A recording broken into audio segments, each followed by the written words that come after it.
changes, progress, key to the future goals of parents for their children. But with it, these are the roles that each individual must perform to achieve the desired future. With each call of change, there is a full set of readiness. The question is, are we ready for the Filipinos in the changes that our old generation has been up to? K to 12, is it the key to open the door of each Filipino family for a dream tomorrow? K to 12. This is the government's answer. The slow growth of the country and the increasing number of unemployed. According to the Education Act of 1982, the student will have 6 or 7 years in elementary and 4 years in high school. What is the difference between K to 12?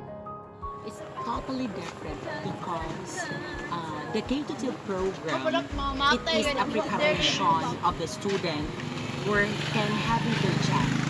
Let's focus to the TVL. The students is well prepared for the future. While the 10 years, there are short and not enough for the education of the students. Well, ang Pilipinas ay naiiba sa ibang bansa sapagkat hindi sila competent na kung saan ang programa ng K-12 program na prepare ang mga estudyante para sa kanilang future.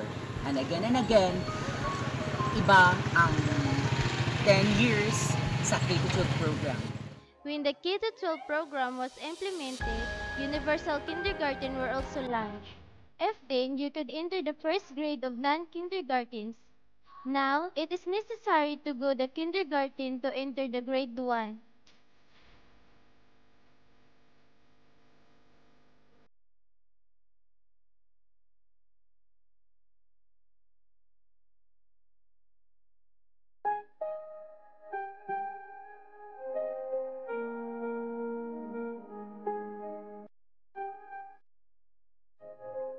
In kindergartens, students learn alphabet, numbers, shapes, and colors through games, songs, and dance in their mother tongue.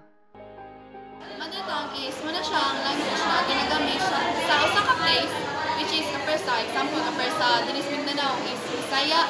So Bisaya po na itulog sa teacher.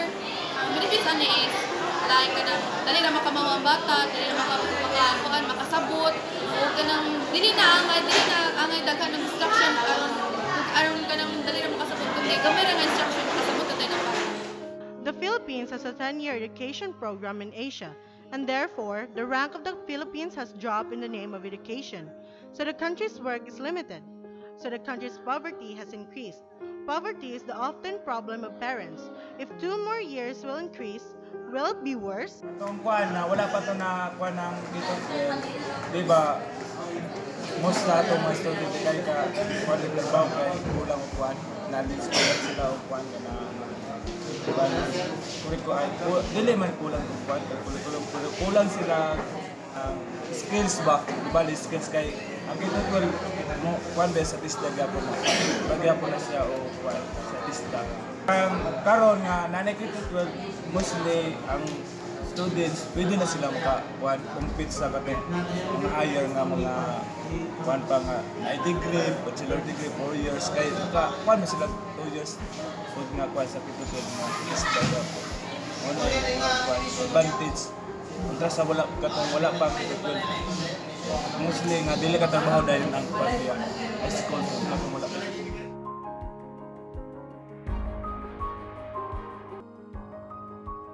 According to statistics, high school graduates are higher in employment rate compared to college graduate and college undergraduate. How can senior high school help with a decline in high school employment rates in the country? Because this is a big issue in our society, let us know the opinions of the people. The purpose of K-12 in preparing students in their college level is good, but I think Philippines is still not yet ready for the said implementation. It's because the facilities in the school is not quite ready. Let's say, for example, the buildings, the rooms to be needed for the classrooms, and also the kind of teachers needed for the implementation. But I think, yes, what is being needed is that the preparedness of the teachers, the facilities of the school. With that, I think that the implementation of K-12 will really boost to its highest level in engaging students in preparing for their college. So first of all, ang K-12 is naay advantage o disadvantage para sa ako. Ang first is advantage siya as sa ako as a senior high student kay daghay mga capabilities na kanang capabilities og mga another kanang maka-learn ba bitog sa mga students para makaparedy sila towards college life. So ang disadvantage is disadvantage para sa sa K-12 kay muraramig i-charcharan, muraramig gipraktisan no para sa ako alang. So all in all, ang K-12 is makapanindot gid siya towards the students. So that's it. I am not in favor of the K-12 implementation in the Philippines because wala gid gyapon siya natabang sa mga tawag ipaasa na niya mga estudyante nga pwede na sila magkatrabaho pag-graduate pero wala gid ay so mo nang dili ko. Ako ang opinion sa K-12 kay basta dili ko ginahan kay nagdungag-dungag ra siya mga payments tapos luoy kayo to ang uban di bali nga kanang nabuhi di bali sa poverty. Tapos ang kuan pa jud kanang imbes nga mo diretso na ta kay kanang nakadungag-dungag di ba siya sa mga struggles di bali nato as a student tapos mas naka-worse pa siya sa case sa bullying kay kuan man tawag kay mas kay nang dugay man di bali yung stay diri sa school tapos mas na-expose siya sa kuan mga bullies di bali niya og many more pa dyan. Personally, I agree to K-12 program because makatabang siya sa atin para mas more na makahibalong na bitaw na mas madaghan sa knowledge about and skills. Sa college, somewhat agriculture. Ang K-12 karon sa karon nga mga new generation is maayo gyud kay ano ang mga ginikanan nga dili maka-afford pwede na mo nga pagkaman yung K-12 makatrabaho na so pwede na magmakatrabaho na mo kay kuan naman na mo ko yung mga TESDA kabalo na mo kuan karon mo mga FBS mga YOMS so pwede mo makatrabaho bisag asa sa ako maayo amot lang sa uban pero sa ako okay na like K-12 kay ngano ang mga nanay di ba mo maka-afford kung wala K-12 kita gusto na mo first year college o second year mo dili pa mo makatrabaho kahit undergraduate mo so ang K-12 makahuman K-12 makatrabaho mo bisan asa pwede na mo mag-abroad bisan asa mo makatrabaho tungod na mo certificate ana wala yung dot karon sa inyo mga new generation dili kay sa ako lang pud kay kanang di ba kay kanang sa magtangkas sa kana sa mga pobre kanang ang uban diri kay na recover sila ba nga ilang maginikana karibit tang sa kanang pero yung anak kay makakumanog kanang high school niya madungagan pa jud og 2 years sa kuan kay para sa K-12 dayon sa kanang sa kuan pod kay sa college sa kana sa una gari kay college nagisod na nakanugpod kay grade 11 ang gilisod na kay tuwad anang basta kanang dagan sila kanang buhaton bitaw niya ang sa grade sa kanang ito pa kaha sa college na nga kanang nakalisod niya kung sa ako alang karon ko nakalisod na gani ko nga grade 11 ko niya moabot niya grade 12 yung sa lang kaha sa pagka-college dayon sa kanang sa mukhang disagree po ko kay kanang sa bitong may pang college kay kasi ako kanang 5 months ra ilaha bitong kuan sa kanang klase kanang basta kanang kuan jud sa ilaha kanang 5 months ra niya ato kay kanang 1 year basta kanang 1 year ba.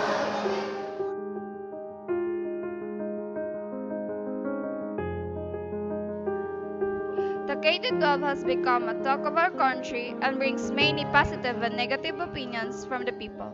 However, we are concerned about the Filipinos. We do everything to keep up with the current demands for change in the good future.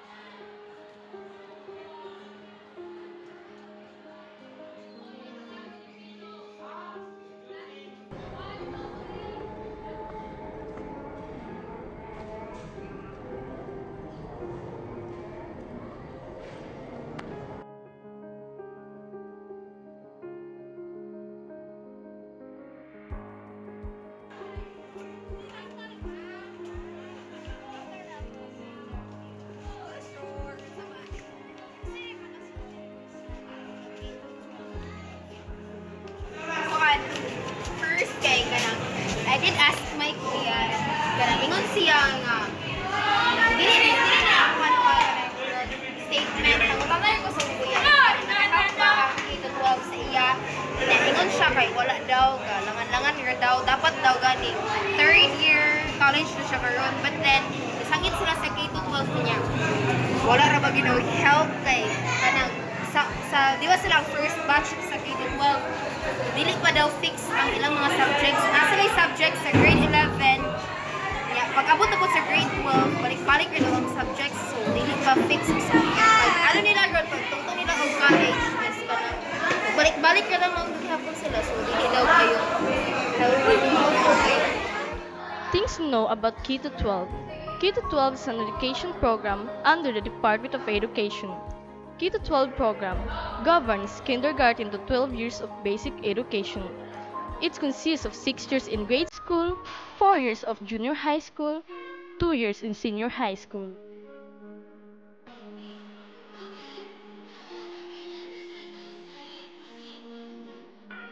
It aims to bring the Philippine education to the next level so we can match up with the rest of the world.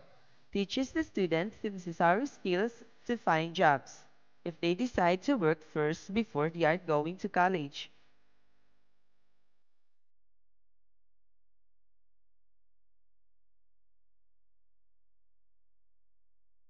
In 2016, the first batch of students will graduate from junior high school to senior high school.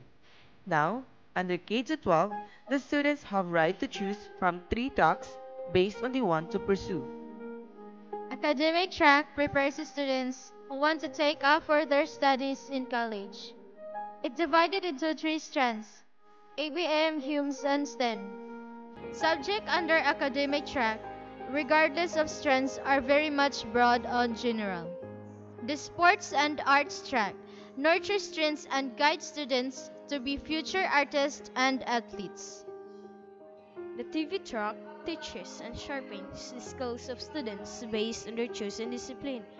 Students taking the TV track controls from a wider range of specializations: home economics, agri-fishery, and industrial arts, while information and communication technology offer more modern programs like animation and programming. The TV track also grants certificates that could greatly increase their employability if they decide to work first before they are going to college. No matter which program, TV track contains a lot of specialized subjects that ensure students are ready to work and earn money right after high school. They also have an opinion to continue their chosen discipline into a bachelor's degree.